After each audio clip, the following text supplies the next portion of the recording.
Hi everyone, and welcome back to Cooking with Suzanne. So today we're going to prepare a sausage ragu. It's a delicious Italian dish, wonderful to make for the fall and winter, and it's also great to make ahead of time and freeze. So I have all of my ingredients ready to go, which is known as mise en place. It makes it very easy to actually make the ragu once you have everything prepared and ready to go. So what I have is first my mirepoix, which is carrots. I have here about 1 cup of finely diced carrots. I have 1.5 cups of finely diced celery, and I have 1 large onion finely diced.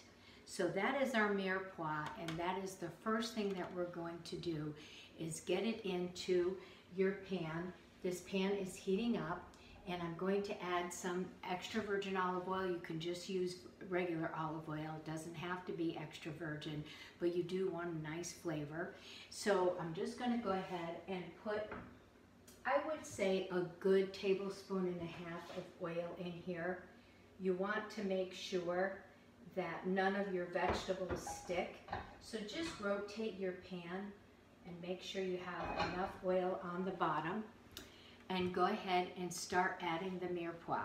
So we'll first put in our onion.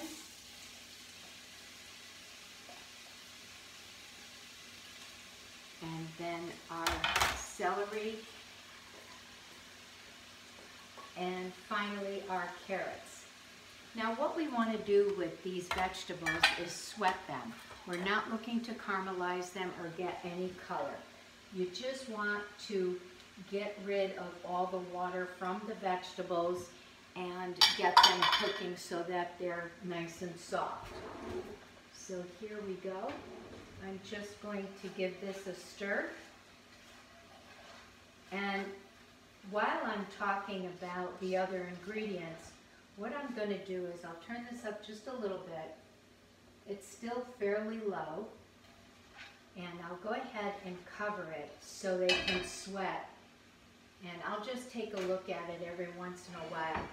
The other thing too is that when you do want to release the water from your vegetables, it's a good time to add a little bit of kosher salt now. If you did want to caramelize them, then you would wait and season it at the end. So I'm going to just do a little bit of salt, maybe about 1/2 teaspoon of kosher salt. Give that a stir. And I will cover this so they can sweat nicely while I talk about the meat. And just make sure you have it low enough so that they're not going to caramelize. So I think I'm pretty good there. Okay, so we have here 1 pound of Italian sweet sausage. And you want to remove the casing from the sausage. So just take a small paring knife and just go straight down into the sausage. And then you can go ahead and just remove the casing. Okay? And I already did that with the rest, so let's just break this up a little bit. If you want a little bit of heat, you can certainly use some hot sausage, maybe do 2 links of sweet and 2 links of hot spicy. But here this is just sweet. So this ragu is a dish that is very, very popular in the Piedmont region of Italy. And it's served with a wonderful pasta that is as thin spaghetti, but it's made with a lot of eggs. So it's durum wheat, semolina flour, and a lot of egg yolks. So you do want to probably serve this ragu with a nice egg pasta. Even if you get a dried pasta, just make sure that there's egg in there. And then I'm going to add 1 pound of ground beef. Now in Italy, veal is very, very popular. And in place of beef, they would be using probably a good pound of ground veal. So we have our sausage, and I have our beef in its equal amount, 1 pound and 1 pound. Okay.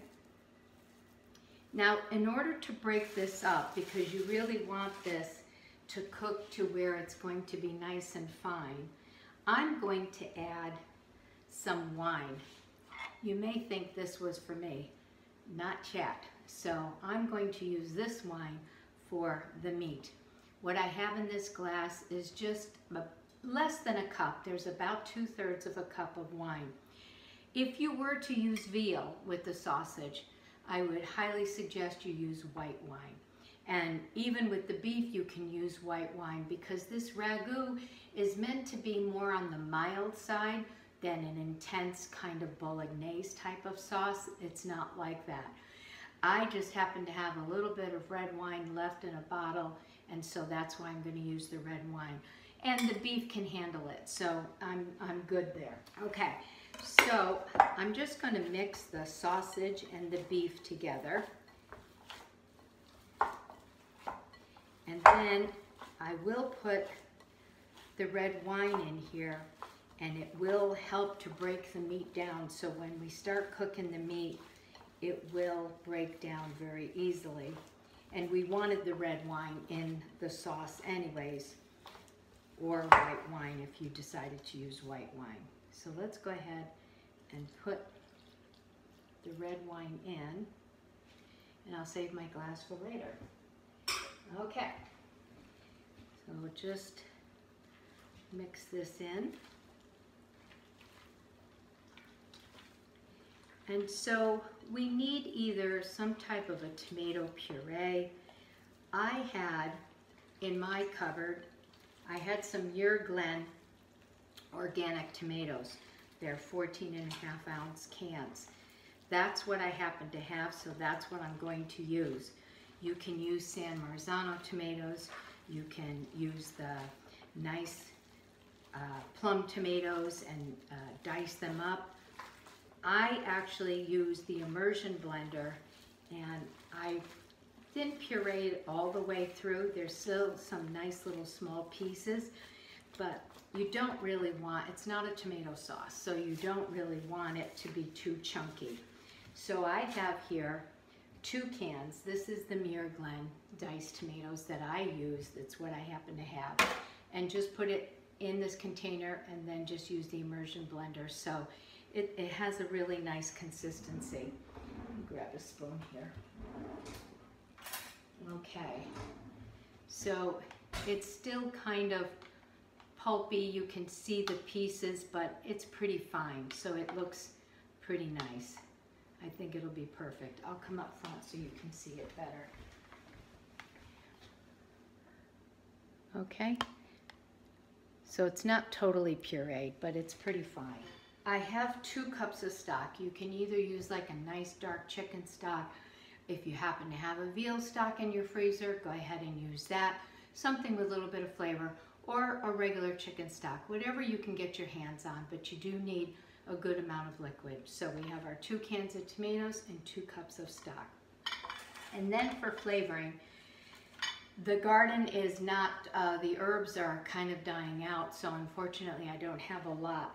What I did have is some nice rosemary.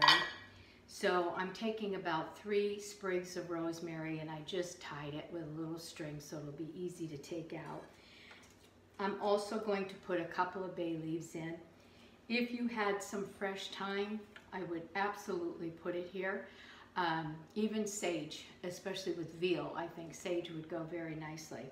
So all I'm going to put in is the bay leaf and the rosemary because that's all that I have.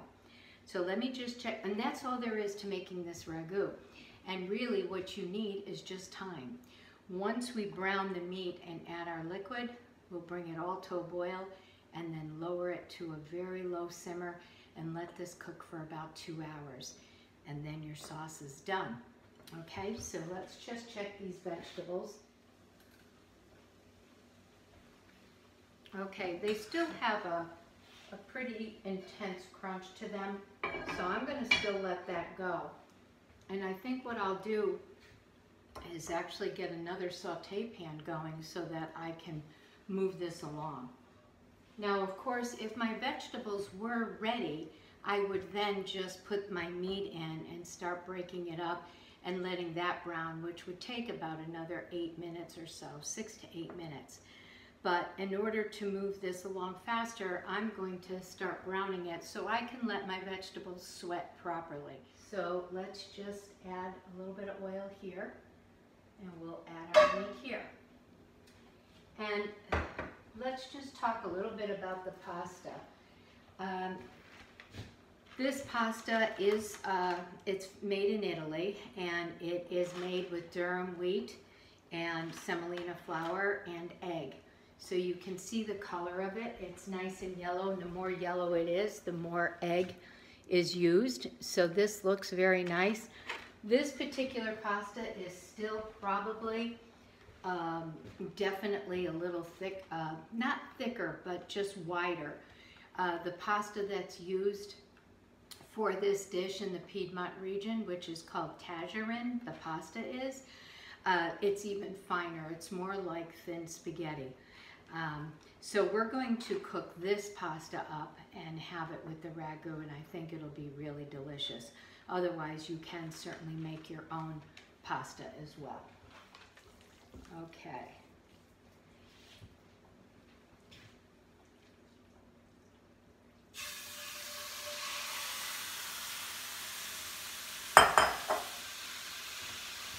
I'll give our vegetables another stir.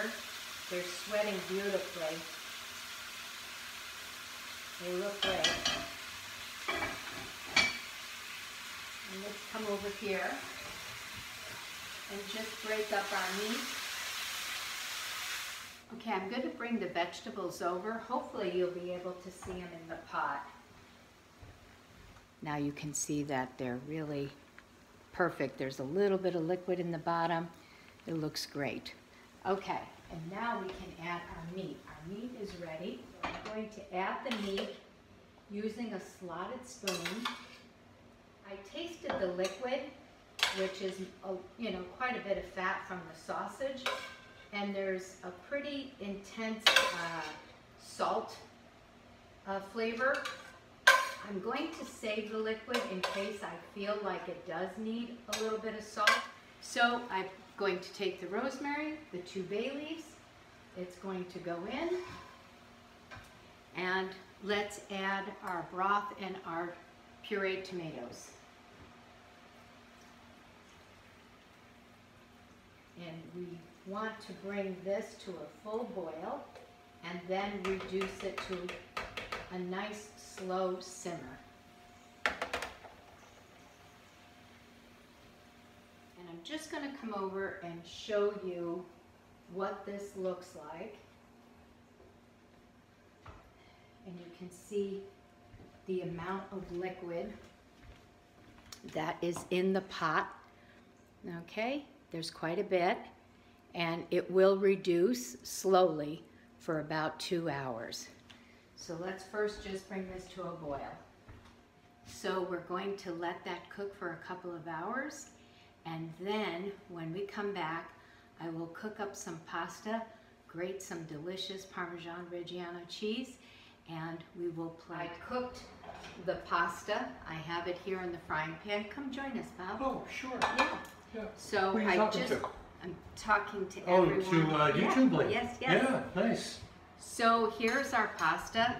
It looks really good. This pasta, I tasted it. It's really delicious, but each individual, it's just a little bit wider than the tajarin. I did take out the bay leaf and I took out the rosemary. That's out. And Bob, what are you pouring over there? I am pouring a Barolo 2005. Now I'm sure you mentioned this is from Piedmont. It is. The recipe, right? Yeah. So, so typically it's great to pair food and wine that are from the same area. It just makes sense, right? From a wine perspective, Piedmont is a pretty famous wine region in the world, and certainly in Italy. And it's known for one primary grape, which is Nebbiolo. And Nebbiolo is in wines that call themselves Nebbiolo. It's pretty simple. but also in two other wines, upscale wines, called Barbaresco and Barolo. Barolo being the top. And so this is a really wonderful wine. Barolos in general are very food friendly. They have wonderful flavor. They're soft. There are some tannins in some young Barolos, but they're meant to age. So, 2005, almost 18 years old, right? And that's about the time that you want to hold a Barolo for. It's always nice to drink it sooner because it's fresh and you just bought it, so you might as well drink it. That's right. But if you let it age, like I let this age, it's nice to do it if you want to. Okay, so let's get the pasta in our dish. I was going to try to, this is just a fork that I have, a large fork, a meat fork, that if you just keep twisting, hopefully the pasta will come on it. And you'll be able to put it into your dish. And then you definitely want to get some of this delicious broth. And by the way, I did take the broth that was in the pan that I sauteed the sausage. I did put it all in. It was delicious, full of flavor. I did not have any salt in the broth. I didn't have any salt with the tomatoes, so it needed it. So rather than using the salt, I used the broth and it was great. So you may want to do the same exact thing. So let's put the broth in and then we'll top it with the vegetables and the meat. And then I also have some beautiful Parmesan Reggiano cheese here, and we will top it with some cheese. I think that looks like enough. A little more broth. I do like a little broth with the ragu. That looks great. There's a lot more here too. Now we know this up. couple, and they may be watching at some point, Ted and Judy, and Ted is, he's not from Italy, but he's Italian. I think his grandparents were from Italy. And he says... From Sicily, right? Or is that right? Abruzzo and Sicily. Yeah. One was from Abruzzo, right, and the other one's from Sicily, That's right. And Ted, who is fairly fluent in Italian, says that tangerine is tajarin. And I wouldn't even dream to try to say it. So yeah, and I'm not sure. Yeah. I'm not sure you're saying it right. Well, I think I am. I think I'm saying it right. Okay, let me come over and show you the pasta. Hopefully you can get a good view of it. Mm-hmm. Here it is. It smells absolutely wonderful. It's very light. And I have to say, in regard to this dish, yes, it is about the ragu, but it's also very much about the pasta. So if you can make your own, or if you can get a really good one imported from Italy, make sure that there's egg in the pasta. So look at the ingredients and make sure. And this smells great. Mm-hmm. Oh, yeah. Yeah. Smells really like good. we're in Italy. Yeah. Yeah. So thank you very much. I hope you try the ragu. I'm sure this ragu would be great on anything, so go for it. I think it'll be great. And just one last thing about the wine. Yeah. There are still some tannins, so 18 years later, still some tannins, but they're soft tannins, and it doesn't make your tongue don't go to the roof of your mouth, anything like that. It's just wonderful flavor that is sublime. So I'm looking forward to the combination, and it does look really, really good. It smells really good. And there is a lot of ragu there. So as I said, it'll be great. We'll have it for dinner, and then we can take a couple of quarts and freeze it and have it down the road. So it's a really nice ragu to make ahead of time too. Okay, mine is ready too. And we're going to sit down and eat. Manja, right? Right. Thanks very much, everyone. See you again soon. Cheers. Cheers.